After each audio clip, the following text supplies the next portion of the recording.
బలములు మాత్రం తీసుకొని వెళ్ళినట్లయితే నా మంత్ర జపము కూడా నీకు మాత్రం తీసుకొని ఇస్తున్నాను. దూరం వెళ్ళా కొద్ది ఒక గురుజీగా మారి నదులు సముద్రంగా మారుతాయి. ఎన్ని నీళ్లు తాగినా తిరగనటువంటి ఆ యొక్క నిరుతులని చెప్పి వెలుగుతున్నాము స్వామి. సరే స్వామి అదే విధముగా తీసుకొని వెళ్ళదని కాక జయ రేణుకా మాతాజీ నా గురు బ్రహ్మము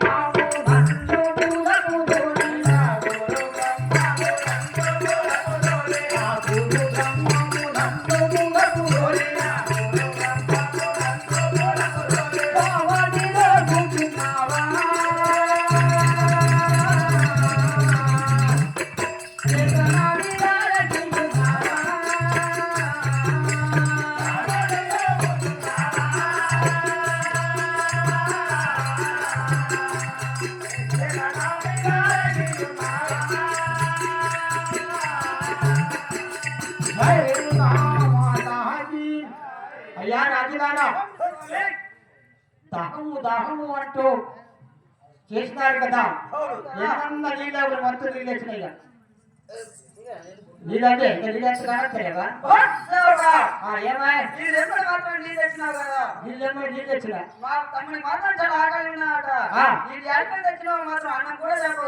ఇప్పుడు అన్న నీళ్ళు ఏమంటారు నీళ్ళు వచ్చినా అన్నం తీసుకురమ్మంటారు అన్నం తీసుకొస్తా మరి చెప్తారా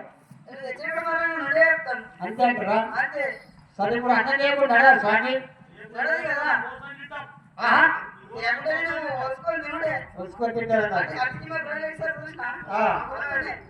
నీకు మాత్రం అన్నం కావాలా? ఏమి నాకంటే స్వామికి పోయే కాలం దగ్గర అయింది అనుకుంటా. ఓ వినాశం గుర్తులు విపరీతానికి పుడతాయి అంటాడు. విపరీత గుర్తులు ఏది పుడతాయంటే వినాశనానికి పుడతాయి. ఓడికన్నా కానీ అది ఎందరికీ ఆగడానికి కళ్ళాపుని మనసు పుట్టిందనుకో ఎత్తనే కానీ యాభైగా చచ్చిపోతాను అనుకో.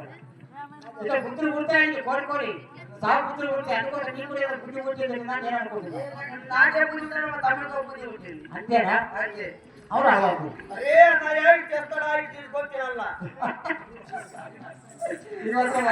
మాట మాత్రం జయ రేణుకా మాతాకి జై వీరంజనేయ కమల వహారికి అయ్యా మహారాజా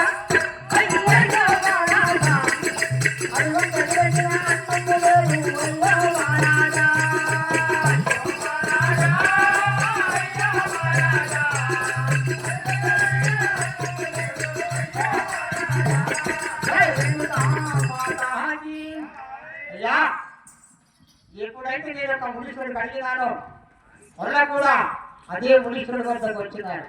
అయ్యా మునీశ్వరా అయ్యా మునీశ్వరా కొంచెం అన్నం ఉంటే తీసుకుని వెళ్తాను స్వామి. ఓహో నా తపస్సు మాత్రం భంగం చేస్తున్నావు, ఇది నీకు ధర్మం కాదని చెప్పేసి అంటున్నావా స్వామి? ఎందుకంటే వారు చాలా కృష్ణుడు స్వామి. ఒకవేళ అన్నం నేను తీసుకొని పోకపోతే వారు నన్ను మాత్రం ఖండితం చెప్పి మరుగుతున్నారు. ఎందుకంటే చూడండి భగవంతుడు నేను కాశీపోయినా తీర్థయాత్రలు చేసిన ఎన్నో యాత్రలు చేసిన ఎందరికో అధ్యయనం చెప్పేసి ఆ యొక్క యాత్రలకు వెళ్ళి ఖర్చు చేసి నేను దేవుడు దర్శించుకున్నా అంటారు. దేవుడు ఏడున్నాడు? దేవుడు దయగల హృదయమే భగవంతుని ఆలయం అన్నారు పెద్దలు. మరి దేవుడు అంటే దేహమే దేహాలయం అన్నారు. కాబట్టి ఎవరైతే మన ఇంటి ముందుకు వచ్చి అన్నం చెప్పేసి ఎవరైతే అడుగుతారో వారికి పిడికెడు అన్నం పెట్టడమే మానవ ధర్మం అంటారు కదా స్వామి. సరే అన్ని దానముల కన్నా దానము గొప్ప అన్నాడు. అన్నదానము గొప్పది కదా నాయన. అందుకోసం అని చెప్పేసి నా దగ్గర మాత్రం గోమాత ఉన్నది. ఆ గోమాత నీటి దారులు పెట్టినట్టయితే నీకు పంచపన్న వర్షాలు ఆ నన్నులు తయారవుతాయి నాయన. ఓహో నా వద్ద మాత్రం ఒక గోమాత ఉన్నది. ఈ గోమాత యొక్క సన్నిధి దారులు ఒక గొప్ప గొప్ప వంచుకొని వెళ్ళినట్లయితే పంచపక్ష సంబంధములు అవుతాయి. తరగని అన్నము తయారవుతాయి. రాజులైతే రాదు 56 లక్షల అన్నము 56 లక్షల సైన్యము ఆ యొక్క సైన్యం నిండా కానీ తరగని ధనము తయారైతే పలుకుతున్నావు స్వామి. నమ్ముమంటావా నీ మాట? ఎందుకంటే నమ్ముతాను. ఎందుకంటే ముందుల వద్ద తపస్సుతో ఆ యొక్క నిష్ఠ ఫలం ఉంటాయి. కాబట్టి యొక్క ముందుల నమ్మడమే నా ధర్మం.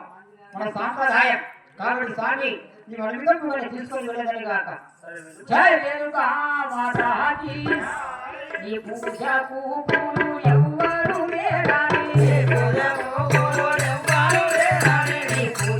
పూలు ఎవ్వరు లేరాని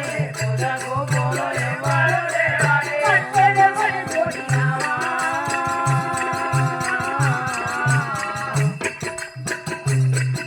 ఆనాటిలాల జీవితావా